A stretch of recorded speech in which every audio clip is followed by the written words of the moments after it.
Olá, tudo bem? Sejam bem-vindos ao Norocast, podcast do Jornal Noroeste. No episódio de hoje, nós vamos aqui conferir quando a escola abre espaço para escuta, para reflexão e para escrita. Desta forma, o conhecimento ganha voz. Nesse episódio, vamos falar sobre educação, protagonismo juvenil, produção acadêmica, a partir do lançamento do livro Sagrado Acadêmico, o Pensamento Jovem nas Ciências Humanas e Linguagens. Uma iniciativa do Colégio Coração de Jesus que marcou a noite da segunda-feira, dia 15 de dezembro, na Casa da Cultura de Nova Esperança. A obra reúne textos de 70 estudantes do ensino médio, organizada pelos professores Fernando Razete e Lilian Cristina Vieira da Silva, e publicados pela editora Instituto Quero Saber. Os artigos são resultado de um projeto pedagógico iniciado em 2023, que estimula a escrita acadêmica, o pensamento crítico e a autonomia intelectual dos educandos, integrando as áreas de ciências humanas e linguagens. Para conversar sobre esse projeto, seus objetivos e impactos na formação dos estudantes, participam deste episódio os professores e organizadores do livro, Fernando Razente e Lilian Cristina Vieira da Silva. Aproveitando aqui também, quero mandar um abraço para a irmã Maria Diva, que é diretora do Colégio Coração de Jesus, de Nova Esperança. O Norocast tem um oferecimento de Recanto Pet, onde você encontra o melhor aí para o seu fiel companheiro, medicamentos, brinquedo, banho e tosa, busca e entrega seu animal, clínica veterinária com plantão e consultas a domicílio, ração e petisco, produtos com diversos descontos e entregas aí para Nova Esperança e outras cidades da região mediante agendamento. Leve seu animalzinho para conhecer. Recanto Pet fica aqui em Nova Esperança, na Avenida Rocha Pombo, 1266, no centro da cidade. Mas você também encontra a Recanto Pet no Instagram, no @loja Recanto Pet NE. Ou pelo WhatsApp, se você quiser agendar, aí é o 44 997 63 54 89.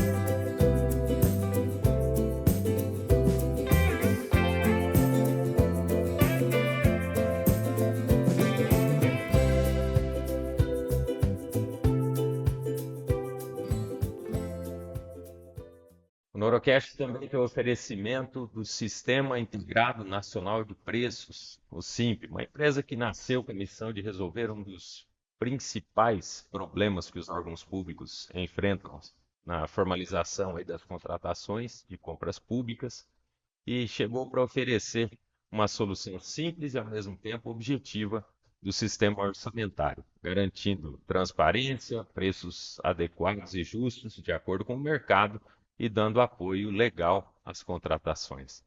Saiba mais em www.smp.com.br ou pelo WhatsApp 44 99713 8531.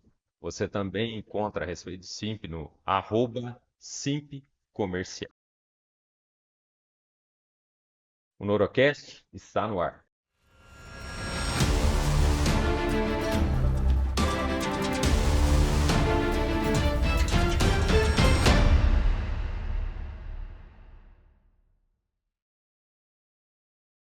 Professores Lilian, Fernando, sejam muito bem-vindos aqui ao Norocast, esse espaço, né, de debate, um espaço democrático do Jornal do Noroeste, para falar de um tema tão importante que é a escrita, né, a leitura e a escrita.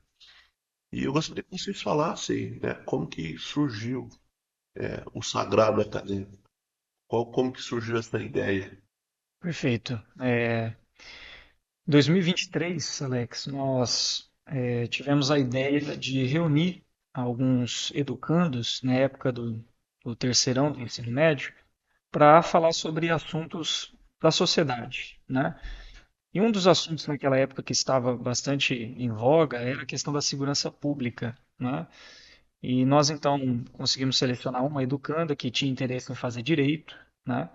E pedimos então para que ela fizesse a leitura de uma das obras importantes, fundamentais na área do direito, né, o Leviatã de Thomas Hobbes, e escrevesse um artigo a partir da sua própria opinião a respeito do estado da segurança pública no Brasil, na nossa cidade. E ela fez isso.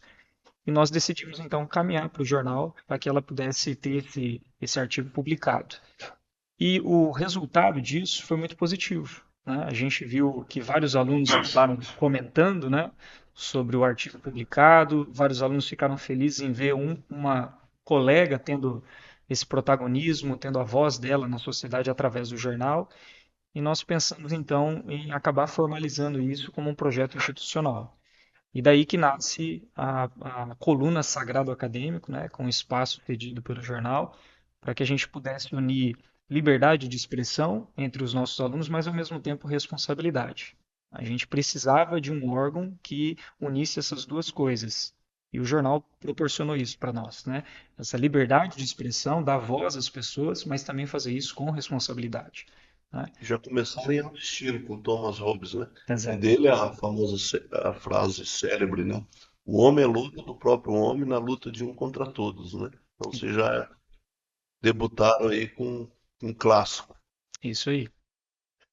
E qual foi o principal objetivo aí do projeto lá na criação em 2023? Porque, assim, talvez mandou o artigo, mas não esperava que fosse dar tão certo, né? A ponto de depois virar uma coletânea aí, um livro. Qual foi o principal objetivo de vocês, né, ao iniciar o projeto em 2023? É, nós percebemos que havia um problema entre os jovens, que era o seguinte: todos os jovens eles gostam de dar opinião sobre a vida, sobre a realidade em que eles estão inseridos.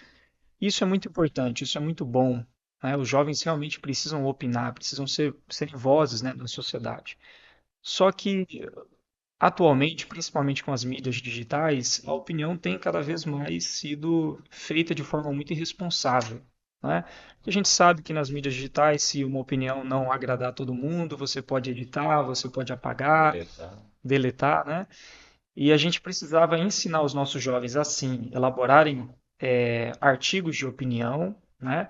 Mas com responsabilidade, com fundamentação teórica, com método científico. Opinião não está desassociada de ciência, pelo contrário, é a ciência que dá a base para uma boa opinião.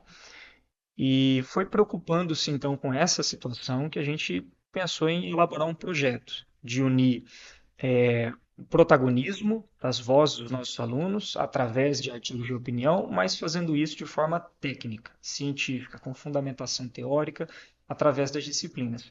Particularmente, eu tive a possibilidade de fazer isso com as ciências humanas e a professora Lília com as linguagens, né? Isso. A inserção das linguagens, ela foi muito natural, né?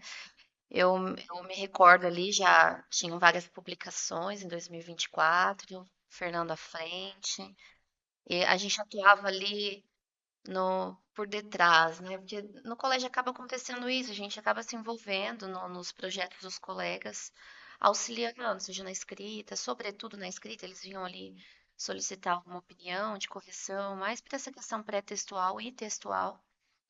É, e aí no início do ano a gente conversando, né? Tinha um projeto de literatura, e o Fernando falou, por que não publicar um livro? E contou uma história da infância dele escolar, que a publicação de um livro marcou muito.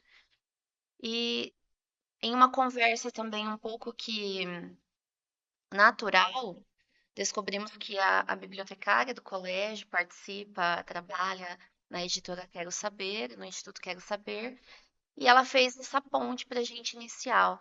Então, a linguagem e as ciências humanas, elas acabaram se complementando nesse sentido de elaborar o pensamento crítico, de trazer a ciência de uma forma fundamentada, mas também trazendo de uma forma mais clara, adequando a linguagem para o jornal, que depois a gente já, pensando em 2025, estruturar para o livro. Então, acho que em 2025 veio com esse formato mesmo, né, Fernando? com o intuito de publicação. Então, depois o Fernando assumiu essa responsabilidade de fazer todo o contato com a editora e encaminhando todos os textos, mas foi bem natural. E tá aí o resultado muito bacana que a gente tá. É um filho que nasceu, É o primeiro filho. Celebrando. primeiro filho que nasceu, e a gente tá feliz mesmo, muito feliz. E o interessante é que vocês já procuram trabalhar essa questão da escrita acadêmica ainda no ensino médio, né? Porque a gente que passou uma pós-graduação, a gente sabe a dificuldade que é, principalmente eu que passei por isso, você sair da linguagem jornalística, que é um estilo de escrita, para depois você ter que dialogar com os autores referenciados, já os referenciais teóricos, dentro de um método específico. E quando vocês trabalham isso com os alunos já no ensino médio, quer dizer, vocês já preparam ele para aquilo que é a vida da academia. É essa a preocupação. Com certeza. A Lilian vai poder falar melhor, mas nós temos um desafio enorme hoje com os alunos que estão cada vez mais desacostumados com a escrita, né? Estão no digital, estão nas redes sociais, e a gente tem duas opções diante disso. Ou a gente deixa da forma como está, né? E vai fazendo ali aqueles remendos para que o aluno consiga atingir o mínimo possível, ou então a gente parte para o rigor. Diz, não, vocês têm capacidades, condições para que vocês possam desenvolver bem a escrita, né, a crítica textual, e foi essa a proposta que nós tivemos, e contra a maré, né? E deu resultado. E eu sou muito grato à professora Lilian, porque não é fácil ter que pegar vários textos e fazer aquela correção minuciosa, mas aqui fica o registro de todo o amor, toda a paixão que a professora tem pela disciplina, pelas disciplinas que ela leciona e que fez possível esse projeto. Que forçar o aluno a escrever corretamente, a falar corretamente, de acordo com as regras gramaticais, hoje é um desafio para o professor. Mas a gente tem, graças a Deus, vencido isso e muito pelos méritos da professora. É um conjunto, né? Estamos em conjunto aqui. Na verdade, o Fernando despertou esse interesse. A gente tem uma dificuldade muito grande, sobretudo agora com a inserção da inteligência artificial. Acho que esse foi um desafio que nós tivemos que ultrapassar. E é aquilo que a gente diz, está na sociedade. Não tem como fugir. Então, a intenção agora é, vamos ensiná-los a utilizar corretamente. Então, falo para o Alex, falo para o José, e muitas vezes eu falei para o Fernando, não, eu vou desistir. Porque quando chegava nas minhas mãos eu falava, pera, vamos analisar isso daqui, não é a sua escrita, eu quero ver a sua escrita. E acho que um perfil que nós dois compartilhamos é essa intenção de, a gente não chega a impor para o aluno, mas a gente é muito firme. Nós falamos antecipadamente, a gente acaba dialogando bastante com eles. Olha, nós temos essa proposta. Vocês querem participar? A gente quer participar. Ó, excelente. Então, se vocês vão participar, nós temos alguns critérios a serem seguidos. E a gente não volta para trás desses critérios, né? Então, às vezes, eles tentam burlar, porque é da juventude também, é da gente também, é do ser humano. E a gente tem muitos mecanismos, às vezes, à nossa mercê. O que nós pensamos, eu acredito que o Fernando fez dessa forma também. Vamos utilizar a inteligência como um caminho, como uma pré-curadoria. Porque, sim, eles teriam que ler, no caso da literatura, eles tinham que ler ali as obras de vestibulares de grandes universidades, sobretudo das locais, mas a nível nacional. Mas eles também teriam que buscar informação de teóricos. E que não é tão simples assim entender teóricos, né? E aí, como o Alex disse, isso é uma escrita da universidade. Então, a gente está antecipando, sim, um caminho ali da universidade. Então, trazer isso para eles não seria fácil. Então, a gente utilizou da inteligência artificial para buscar essa pré-curadoria. E aí, pós essa pré-curadoria, eles teriam que ir buscando esses artigos, essas teses, para leitura fundamentada. E, obviamente, a gente também ia direcionando ali alguns livros de teóricos que seriam essenciais. E foi um caminho árduo, eu diria, mas que eles foram entendendo. né? Do meio para o final, eles já entenderam, não, agora a gente sabe como fazer, a gente sabe como buscar. Então, às vezes, na hora da pesquisa, já não precisava mais tanto assim do nosso auxílio, eles já estavam mais maduros e autônomos para isso, que eram os nossos objetivos primeiros, né? Então, E aí quando, está. só fazer uma pergunta aqui, que surgiu a curiosidade agora. Quando vocês estimulam o aluno a escrever, vocês listam lá os referenciais teóricos dos autores, vocês definem o método, porque o método é aquilo que vai nortear o objeto de análise, né? Por Uhum. exemplo, fenomenologia.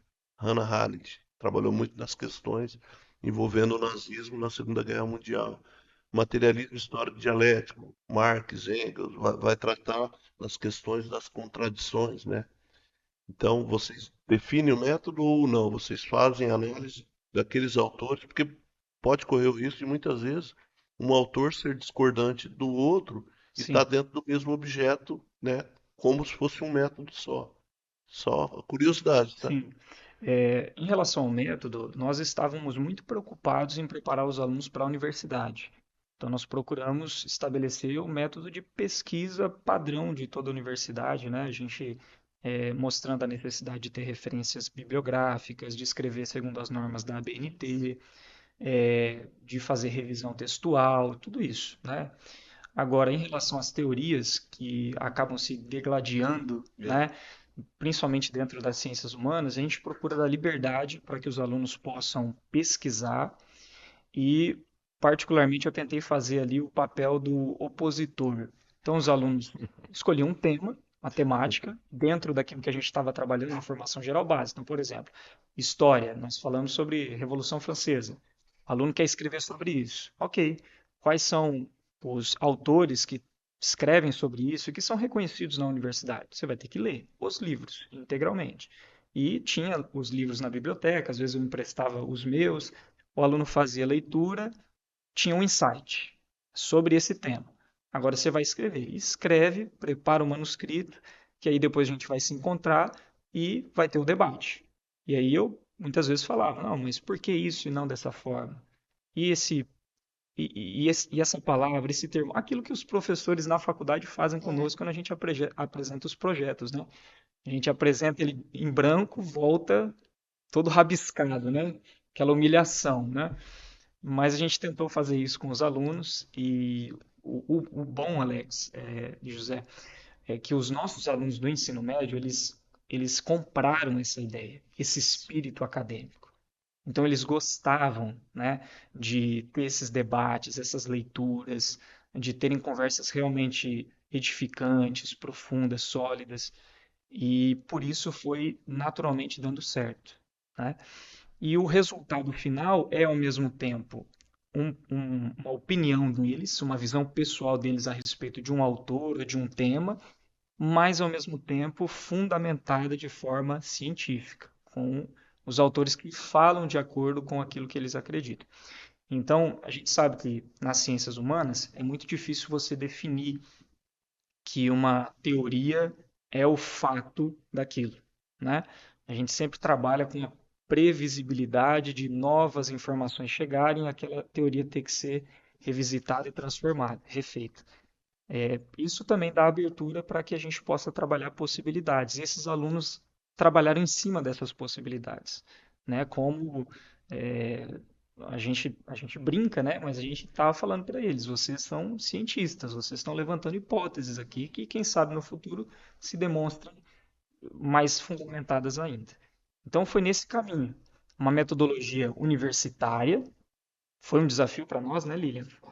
A gente a gente estava nessa perspectiva. Vamos tentar trazer o máximo de universidade para o ensino médio. O projeto, por exemplo, do itinerário formativo, que é uma obrigação para as escolas hoje, a gente fez no formato de banca examinadora de universidade. Os nossos alunos tiveram que apresentar artigos científicos e mostrar os trabalhos para uma banca de professores. E esse livro também entrou dentro dessa pegada universitária no ensino médio. É isso. A professora quer. Não, complementar isso que o Fernando disse, que de fato, né, a gente já tinha começado lá no itinerário, que assustou. Na verdade, assustou a eles, assustou a gente também, porque o trabalho interdisciplinar, ele exige muito do professor também. Então, em contrapartida, que para auxiliar, nós estávamos lá com pilhas e pilhas de livros lendo, e eu falo assim, não sei quando que a gente lia, né? Porque nós não temos muito tempo assim também, Sim. mas a gente teve esse acesso. Na questão da literatura, a gente partiu para esse perfil também de referencial bibliográfico, mas eu delimitei alguns temas, justamente pensando também nesse formato de estudo pré-vestibular, pensando também na área da redação, não somente da literatura, mas puxando para os dois lados. E aí eu fui delimitando alguns temas, inclusive são obras que dialogam. Não entraram todas as obras ali, acho que do Fernando também não entraram todos os artigos, não deu tempo suficiente para isso, mas nós tivemos várias obras que tratavam da mesma temática de uma maneira histórica. Então, eu fui trazendo isso para eles. Olha, conversa com o seu colega lá da outra turma, porque eles estão analisando uma outra obra, mas que dialoga com uma obra que você também está analisando. Então, eles teve essa troca de informações entre eles também. E isso que o Fernando falou é muito interessante, como que eles abraçam. Às vezes eles ficam ali com cara de assustado, mas a gente está sempre na retaguarda, falando, olha, a gente está propondo porque vocês têm habilidades para desenvolver, a gente acredita. E eles abraçam e desenvolvem, e cada vez eles estão nos surpreendendo mais. Daqui a pouco eu já não sei mais o que eu vou propor. Estou ficando sem ideias. Chega um ponto que eles começam a pedir novos projetos para Ah, participar, isso está sendo muito bom. É muito não, bom. só pontuando em cima disso que o Alex comentou a respeito dos referenciais teóricos. Na segunda-feira, né, da semana passada, dia 15, que aconteceu o lançamento do livro, depois ali ao final, teve aquele momento ali de confraternização. E uma mãe de um aluno que está aí no livro, eu conheci, ela veio conversar e ela comentou assim, olha, quando ele chegou com esse texto, eu falei, mas espera aí, ela estava fazendo mestrado. E ela disse, mas isso daqui é uma escrita igual que eu estou fazendo mestrado. A exigência, as normas, ela comentou isso daí. Ela falou, então, Zé, eu achei perfeito, porque está preparando eles, isso porque eles estão no ensino médio, ainda vão passar pela, né, pela graduação ali, mas já estão chegando, vamos pensar assim, pré-formatados para formação, para graduação e depois para galgar aí, né, um futuro ainda melhor no mestrado, no doutorado. Então, parabéns pelo projeto, a ponto da mãe do aluno olhar e falar assim, não, essa não é uma escrita normal aqui, convencional. E aí, vocês comentaram rapidamente, mas eu queria saber mais detalhadamente a respeito desses desafios iniciais mesmo que marcaram o projeto, a implantação desse projeto, porque não foi algo assim comum, simples. Ah, vamos fazer, manda lá o texto para o jornal, beleza, vai publicar e ponto final. Não foi isso, né? Foi algo desafiador, até para vocês, pelo que eu estou entendendo. Ó, no ano de 2023, nós tivemos um artigo apenas publicado. No ano de 2024, se eu não estou enganado, 6 artigos. Um ano inteiro. Sim. Nesse ano, nós tínhamos mais de 20 artigos só no primeiro semestre. Aham.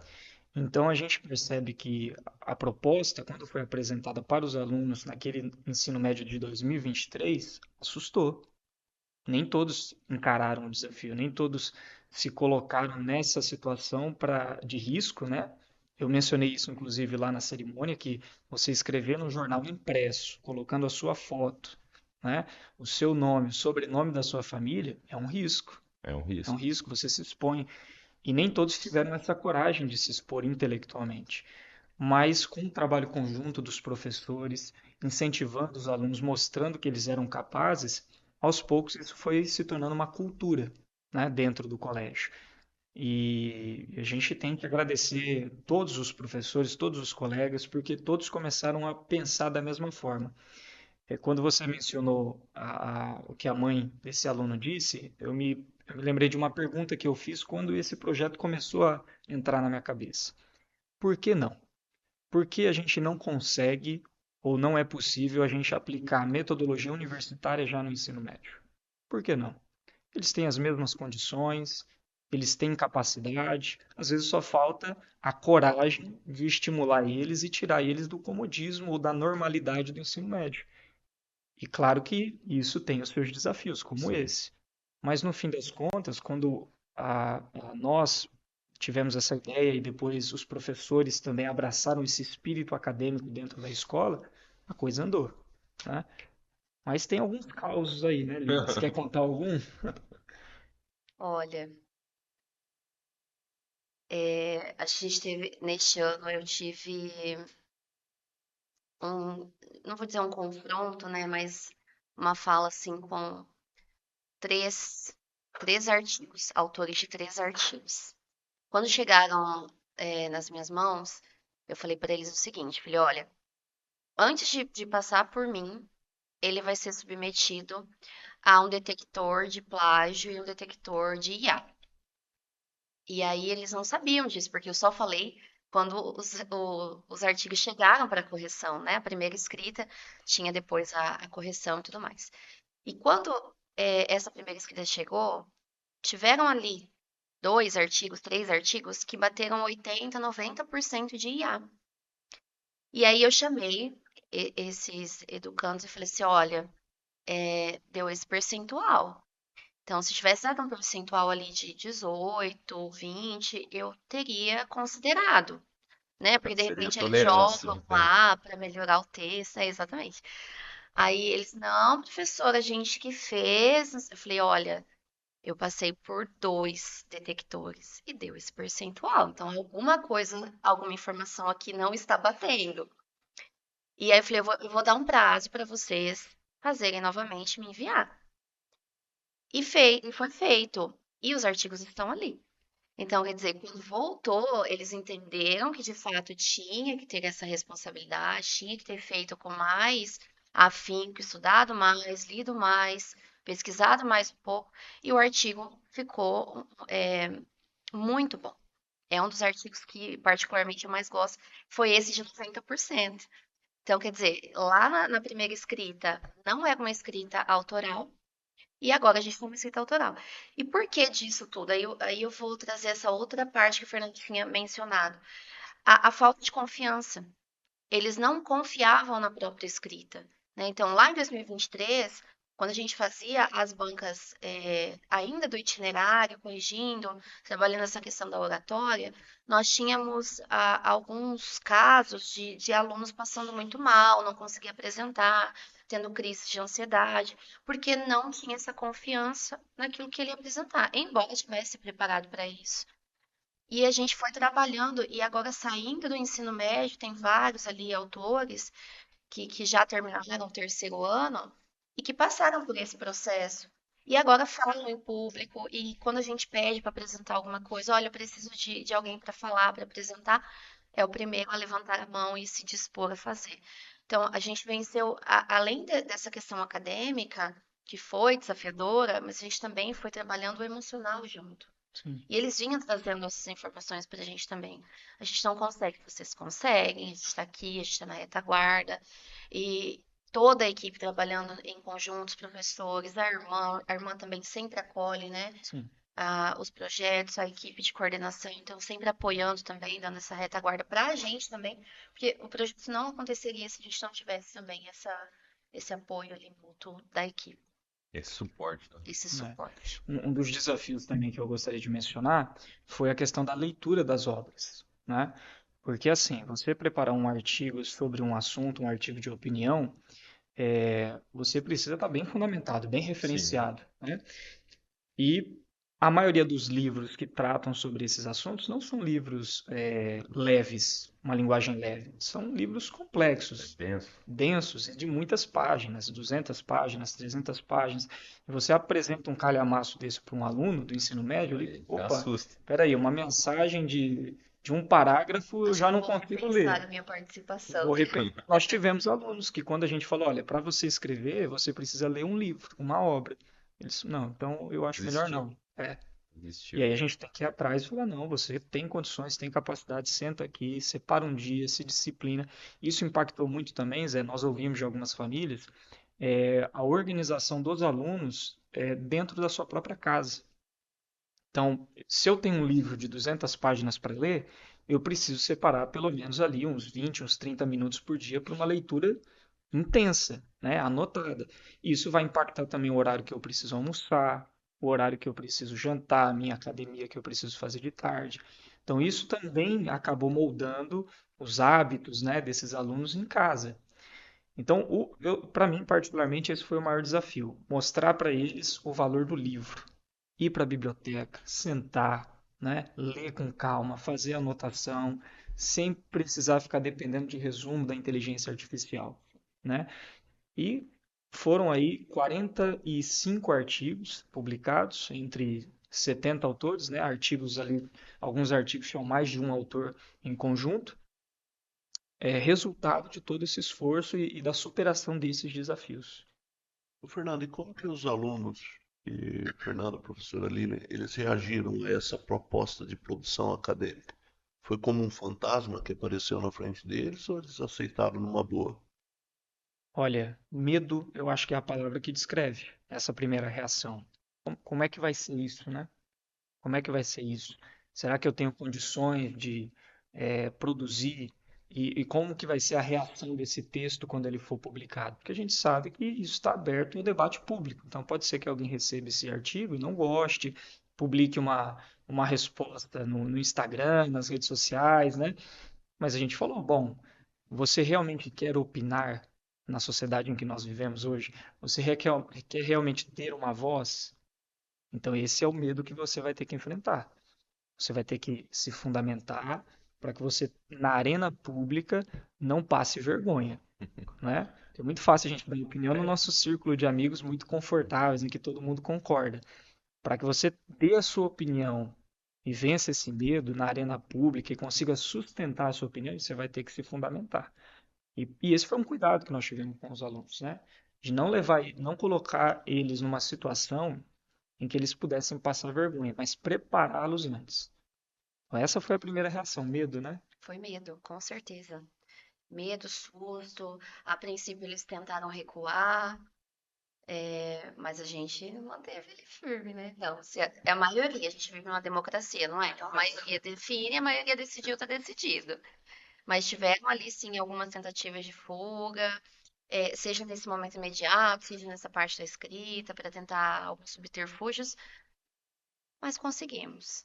E o interessante é que eles se inspiraram, eles já estão esperando, na verdade, a próxima O volume edição, né? O 2. volume 2. Então, o pessoal que está vindo agora, o Fernando já tinha incluído a primeira série, da minha parte eu não tinha incluído ainda, só tem educandos ali da segunda e terceira série, por uma questão de maturidade leitora, né? Até por conta da literatura, como o Fernando disse, literatura é complicada, tem alguns livros mais fáceis de entender pela linguagem, mas a gente tem alguns bastante complexos, né? Então, de novo, tem um livro de ensaio sobre a cegueira, de José Saramago, ele é muito difícil de entender, e o aluno que fez esse artigo, ele assumiu essa responsabilidade sozinho, e aí no meio do livro ele parou, não consigo, professora, eu não consigo entender, eu preciso parar.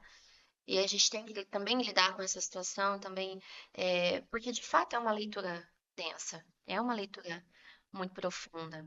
Então, ler a literatura, entender todos os melindres envolvidos ali nesse contexto, entender o contexto que a obra foi produzida, que é diferente do nosso contexto. Então, é uma outra questão também, eu vou falar pela parte específica da literatura brasileira. Então, algumas alunas pegavam e falavam, nossa, tá acontecendo tal coisa, ai que machismo, feminismo e tal. Eu falei, gente, olha, a gente tem que olhar pro momento, Não pode ser pro momento anacrônico, né? histórico. Você não Exato. pode olhar para o passado com o olhar que Um você olhar tem de hoje, né? agora. Então, para fazer Se a gente analisar coisas de 15 e 20 anos atrás, nós comentávamos ontem, hoje já são Pra TV. inaceitáveis. já são inaceitáveis. A tentativa de diminuir o outro, por exemplo, é algo comum na sociedade, Sim. não muito antiga ainda. E fazê-los entender essa diferença de olhar também foi desafiadora. Embora quando eles conseguissem também parecia que acendia uma luz ali. Ah, agora eu entendi, então é por aqui que eu vou caminhar. Mas até chegar nesse consenso também foi um pouquinho trabalhoso. Foi. E assim, a gente tentou, uma das coisas que nós procuramos fazer no livro foi a produção de artigos que conversassem com problemas atuais da sociedade. Então, você vai pegar um tema, de alguma disciplina que está sendo trabalhada na formação geral básica e vai relacionar esse tema com algo que está acontecendo na atualidade, né? E Mas é essa era importante. a dúvida, os critérios que vocês adotaram aí para fazer essa seleção daquilo que foi para o livro, dos textos publicados aí no livro. Sim. Talvez o principal critério tenha sido realmente a questão da fundamentação teórica, Sim. né? A gente volta a esse ponto. Eu preciso opinar sobre algo que está acontecendo hoje na sociedade. Eu preciso Só mostrar que o meu tem uma lado que é base importante, teórica. mas eu tenho que ter uma base teórica, né? Esse é um critério indispensável para a produção de um artigo, né? De onde você tirou essas ideias, né?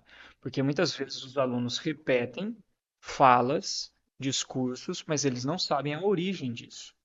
Ou a origem que eles pensam que é, não é.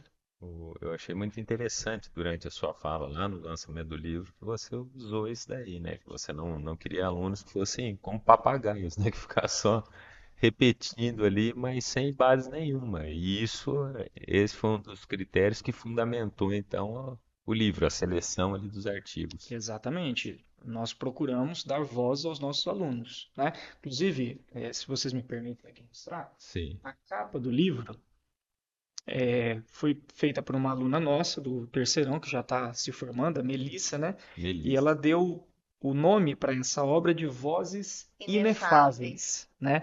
Inefáveis porque é a palavra preferida da professora Quem Miriam. que é? Ó, tá Sim. parecendo um Rasputin ali na. É o Fyodor Ó, Dostoiévski Dostoiévski. sentado Tá a aqui cara do Rasputin aí. Ah, e lendo Dom Casmurro, né? Do Machado de Assis. Exatamente. e lá em E tem cima. outros Ah, aqui tem. filósofos, autores da literatura, e eles inclusive, a Melissa ainda inclusive desenhou a gente aqui, eu e a professora Lilian, aqui no cantinho, Que né? legal. Mas o título dessa obra é interessante, porque inefável é aquilo que não pode ser dito, né? Com palavras, né? Não pode ser expresso. E às vezes é isso que os nossos alunos sentem, que eles não têm voz, que eles não têm opinião, que eles não têm espaço, e tudo que eles falam é considerado como uma coisa irrelevante, coisa de jovem, adolescente. E quando a gente vê uma mãe que está no mestrado, lendo um artigo do seu filho, do É, ensino médio, vendo que tem o mesmo rigor acadêmico, a gente percebe que dar vozes àqueles que muitas vezes não podiam falar, deu certo, foi importante, né? e a capa muito significativa. Eu conversei com a Melissa lá, parabenizei, porque ela cuidou até dessa questão da intolerância religiosa. Ela traz aqui alguns elementos, né, na capa. Então, que ela foi muito inteligente, né? Fez como se fosse uma biblioteca aqui. E depois os professores aqui também, a criatividade Mostra foi lá. demais, Ok. né? Ela tem Deixa eu uma só habilidade ver. artística. Aí, Pedro, ó, deixa eu desse jeito aqui.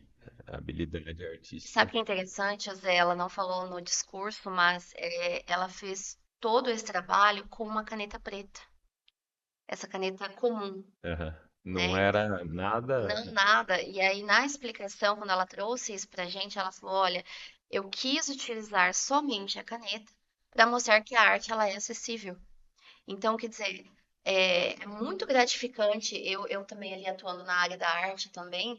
Então, eu fiquei muito feliz, muito honrada de ter visto o resultado, porque já era, não foi novidade a habilidade dela, porque ela já vinha demonstrando isso ao longo do ensino médio, mas a delicadeza, a singeleza que ela trouxe ali nos detalhes, né? Sim. Então, ela se preocupou com os mínimos detalhes, de fato.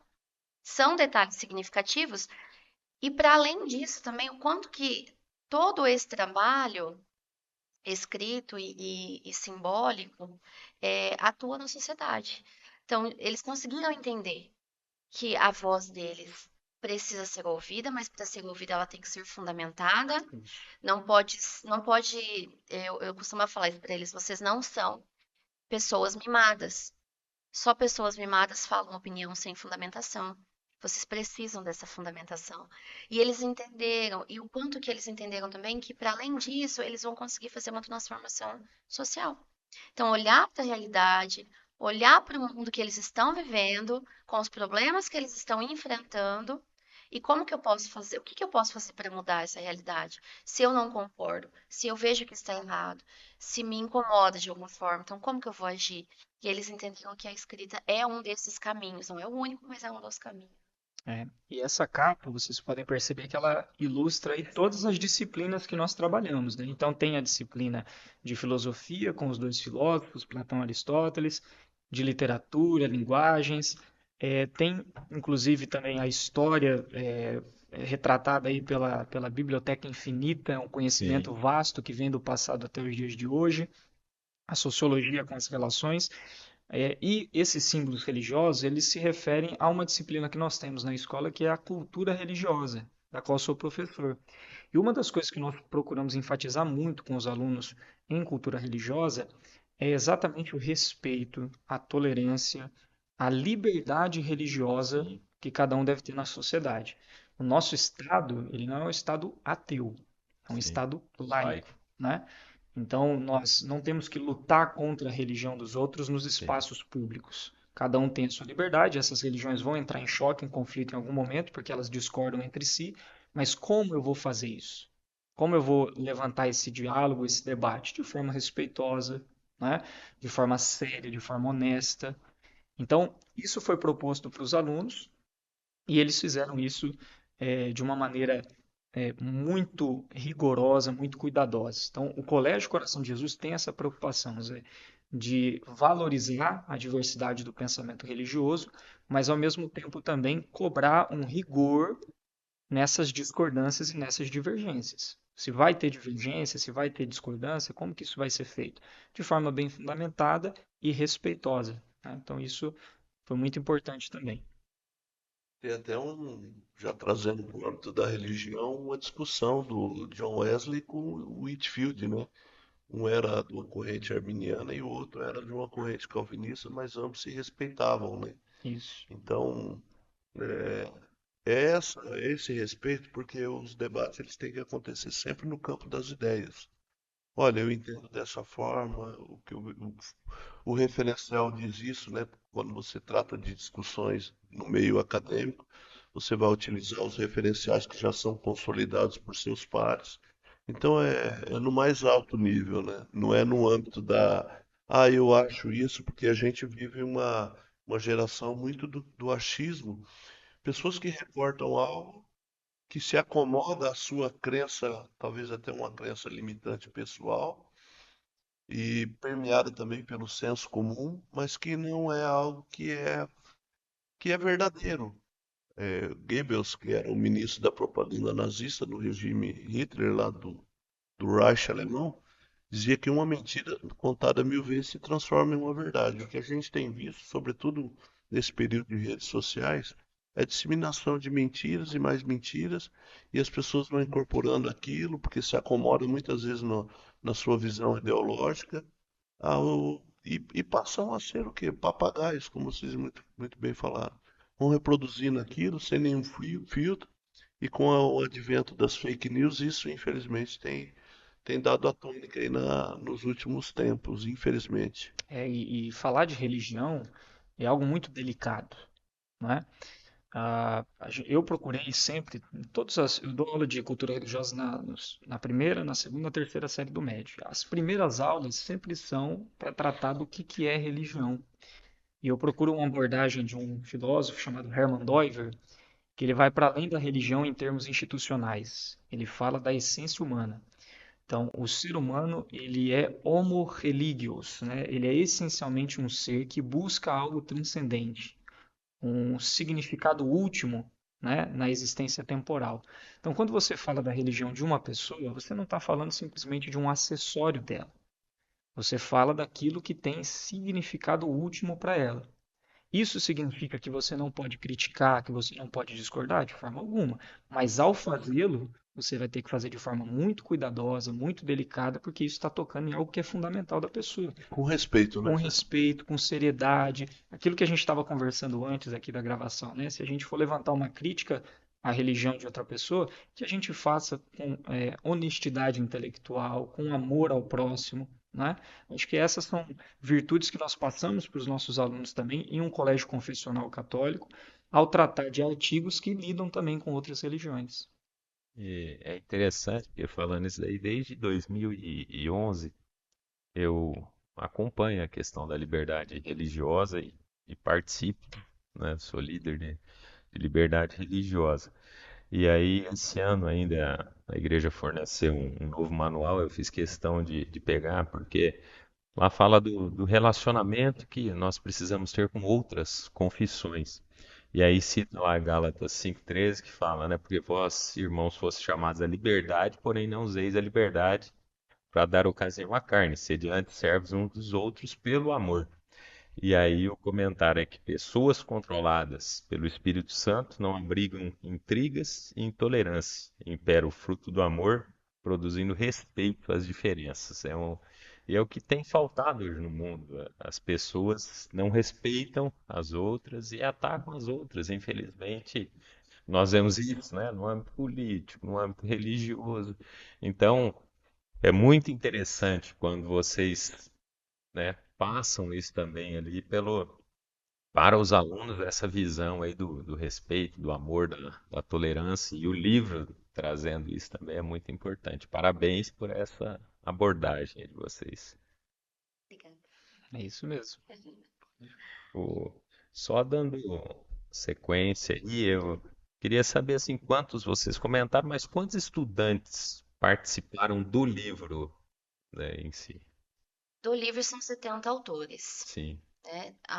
Tivemos ali ainda os que ficaram fora, talvez na próxima oportunidade, porque o projeto ele envolveu todo o ensino médio. E aí nós temos ali em torno de 150 alunos do ensino médio, acho que sim, né? Isso.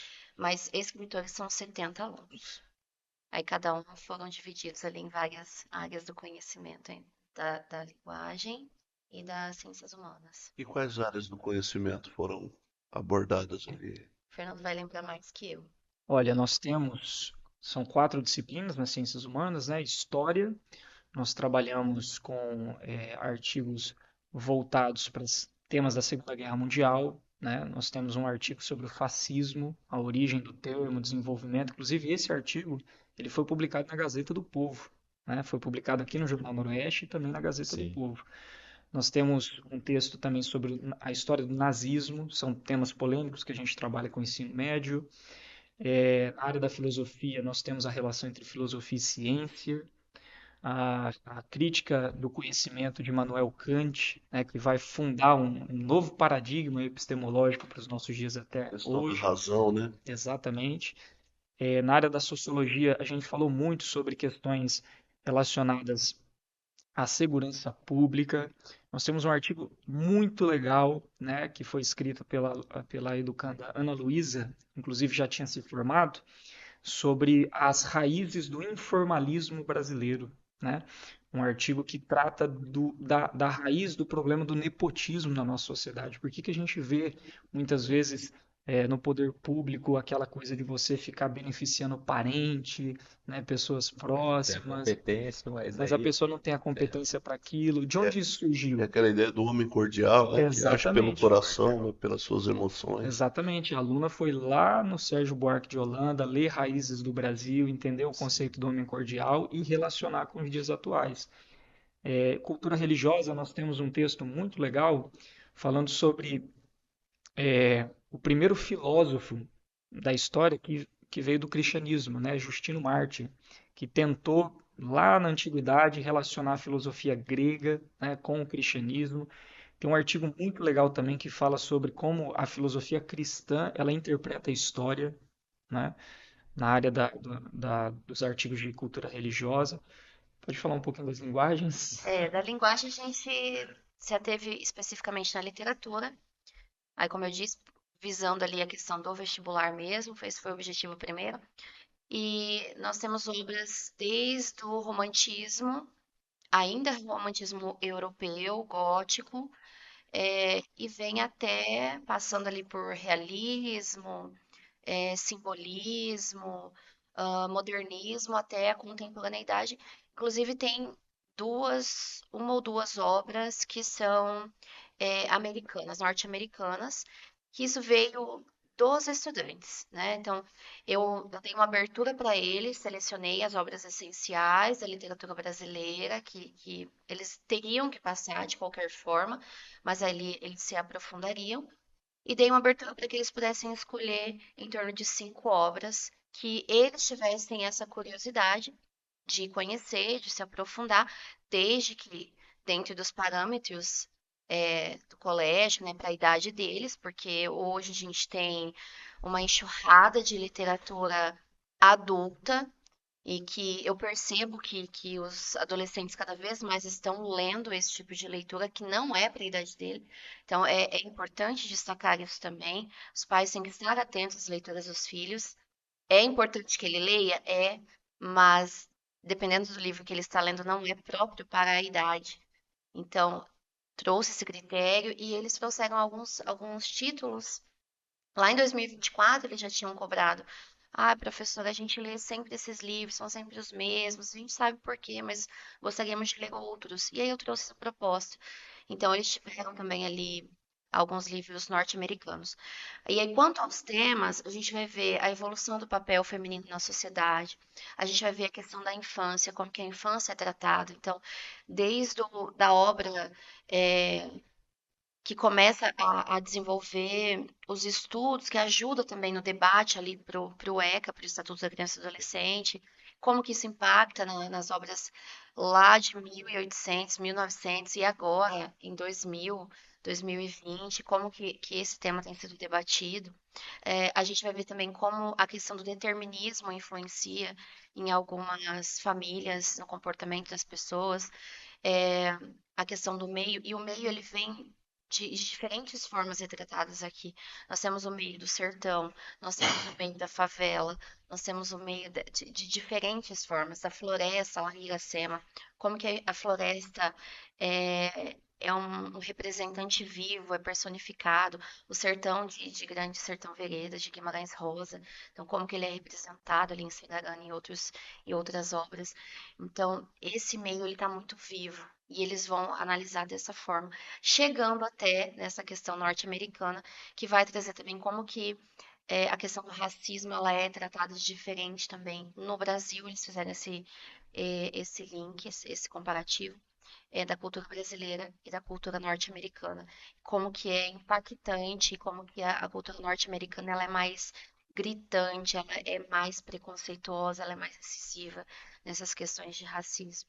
Isso também ajudou alguns a se reconhecerem nessa questão também, de não aceitar algumas brincadeiras que na verdade não são, começou a se impor, começou a entender a história, então isso é bastante interessante. Aí nós temos Até um. mesmo a linguagem, né? Acho que muitos termos são Arcaicos, né? arcaicos e que mostram também um racismo estrutural que vem permeando a sociedade brasileira desde a sua construção, né? Como Sim, povo, né? sim, exato. Esse ano, no terceirão, nós tivemos um debate que fazia parte do conteúdo programático sobre os conflitos no Oriente Médio, algo extremamente atual, Sim. né? E a gente falando sobre essas questões em sala de aula, e eu lembro que uma aluna ficou bem interessada sobre isso, né?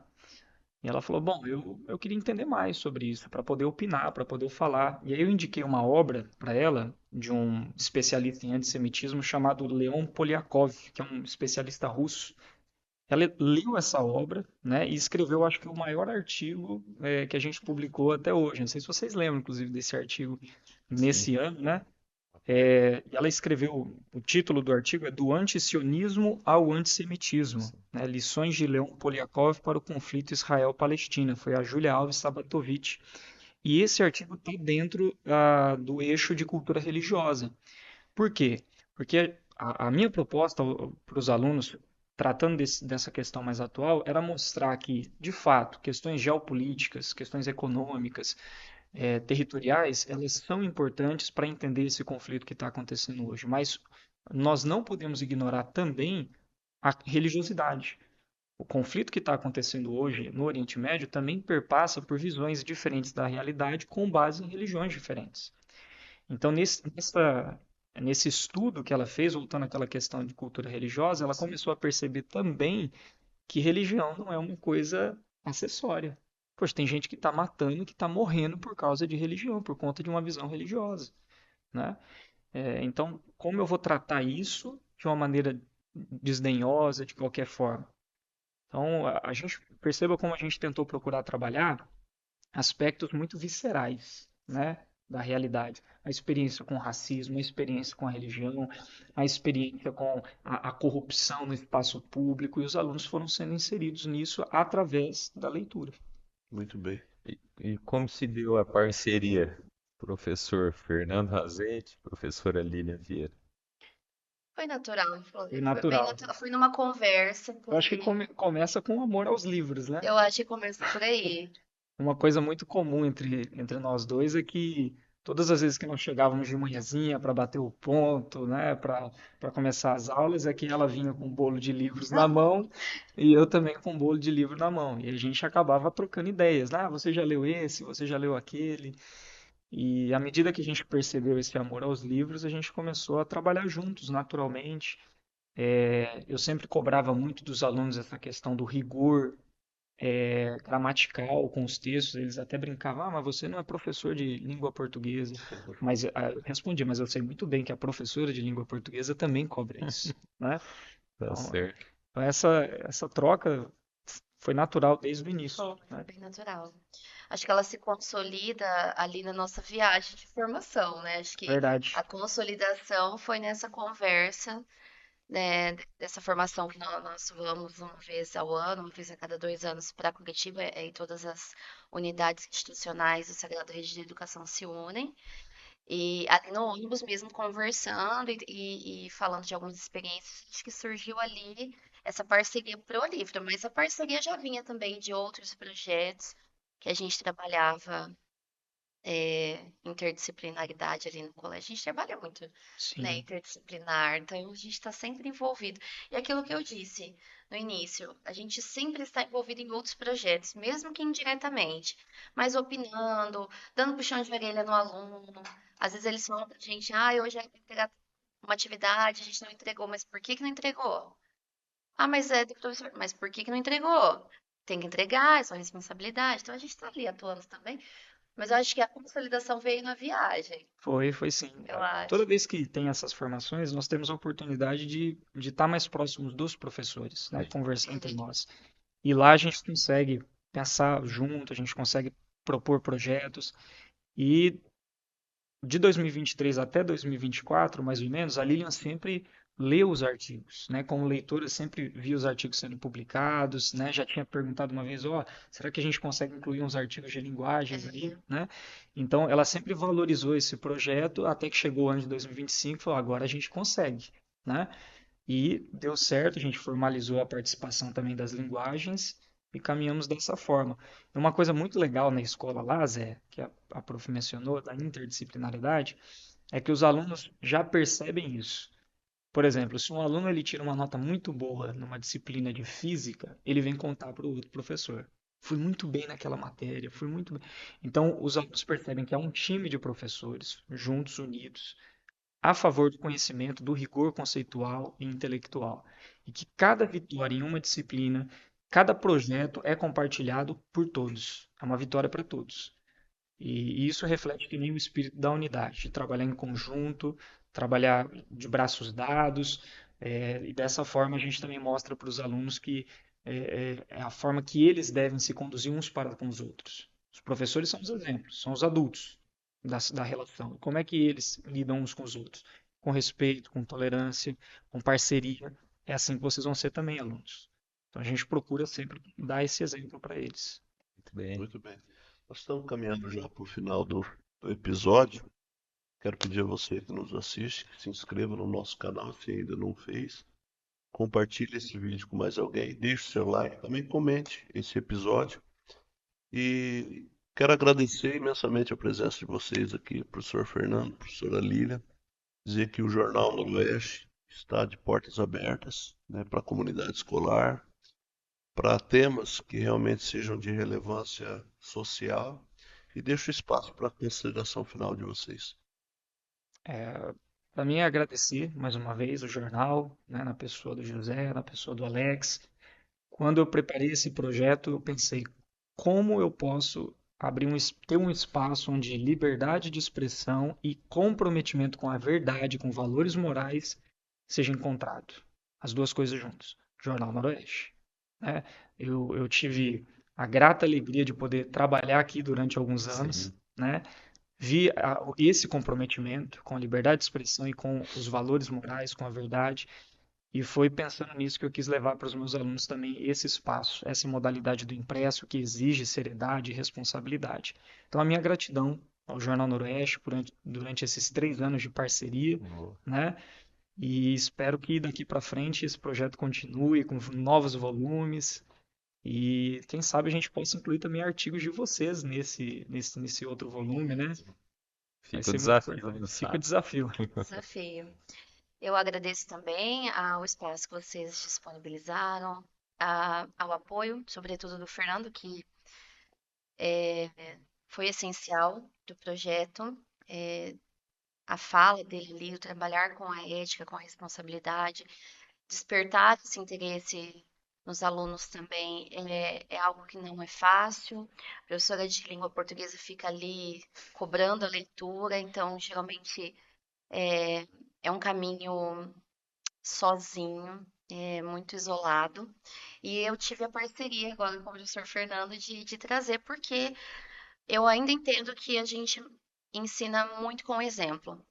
A fala ensina muito, a gente não pode dizer que não, trabalhamos com isso, né? Então a fala sim, ela tem o seu papel, mas o exemplo ele mostra muito mais. Então, é isso que o Fernando falou há pouco, da gente trazer sempre o livro, estar sempre com o livro. Então, quando o aluno chega, ele vê que a gente está lendo. Então, isso também desperta esse desejo da leitura. Eu consegui isso também muito pela ajuda do professor Fernando, então agradeço mais uma vez o projeto coletivo que tá muito bonito e vai ficar o desafio para vocês agora. Vamos lá para o número 2, edição número 2. Muito, Vai Muito dar certo. obrigada. muito bem. Nós que agradecemos em nome aí do colégio, a diretora irmã Maria Diva. Aqui nos bastidores as pessoas não sabem, mas tem o Pedro que participou aí da gravação atrás das câmeras, a Isabela que está aqui representando também o colégio. Agradeço ao professor e amigo Fernando Razete, muito feliz em recebê-lo aqui, feliz em saber do teu crescimento aí intelectual e profissional. A professora Lília, né, que também nos honrou aí com a presença e passamos a conhecer através do brilhante trabalho. E nós agradecemos a você que nos acompanha até aqui, que nos acompanhou no decorrer desse ano. Queremos desejar a você um feliz e abençoado Natal e também desejar que 2026 seja um ano de novos projetos, com muita saúde e sabedoria para conduzir a vida. Um forte abraço a você, que Deus os abençoe e até um próximo episódio.